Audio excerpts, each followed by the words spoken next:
And we're now joined from London by I-24 News Europe correspondent Jonathan Sacerdoti. Good morning, Jonathan. So was the decision to carry out airstrikes a surprising one for Britain?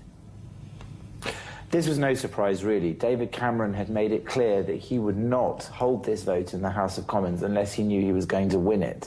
You just heard there the reaction of some MPs, Diane Abbott in particular, saying that it showed that her party wasn't divided, the Labour Party.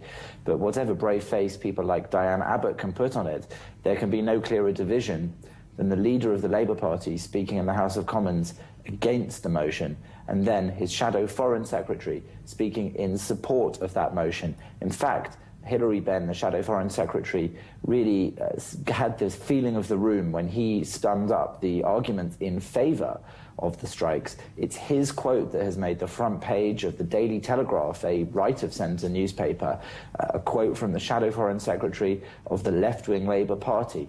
He summed up what many in the room had been saying during that 10-hour debate, that this was a fight against fascism, that Britain had a duty to take part in expanding its role in the fight against ISIS and taking those bombings to Syria as well as Iraq. And of course, within 1 hour of that vote, that's exactly what the RAF did, launching those jets straight away with the bombs on board. And we'll talk about that, but take us through the 10-hour debate. I mean, that's a very, very long time. When was it clear that this vote would pass? Was there a point in which the tables turned?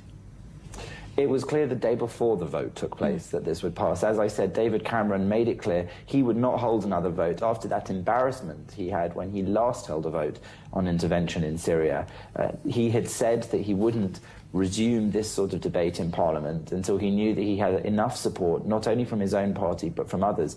And sure enough, that's what he did have. The government plans were approved by 397 votes to 223. That's a majority of 174. And within that majority, he had 66 Labour MPs who backed those airstrikes, defying their leader, Jeremy Corbyn. That's a majority of 174, a healthy majority, to show that this wasn't, as Diane Abbott put it, Cameron's war, but is in fact Great Britain's war. And you mentioned hours after the vote, Britain carried out its first airstrikes in Syria. You know, it seems to be a trend when a country decides to take military action, it gets involved almost immediately. Why do you think that is? Much of this particular debate was about how this is a symbolic thing for Britain to do, as well as contributing towards the effort against ISIS in Syria. It was always clear that Britain wanted to be seen to be doing its part in the international community, to be seen to be back at that top table of countries who are striking against what is seen now widely across much of Europe as public enemy number one, that is so-called Islamic State, or as they are now calling it in the United Kingdom Parliament, Daesh. They made it very clear during the 10-hour debate that they wish to only refer to it as Daesh, another symbolic move to show that there is this unity against the group, against that terror organization. So when those planes left so quickly, when the plans were put into place immediately after the vote, it was just another way of showing that Britain is wasting no time in taking the fight to Syria against IS.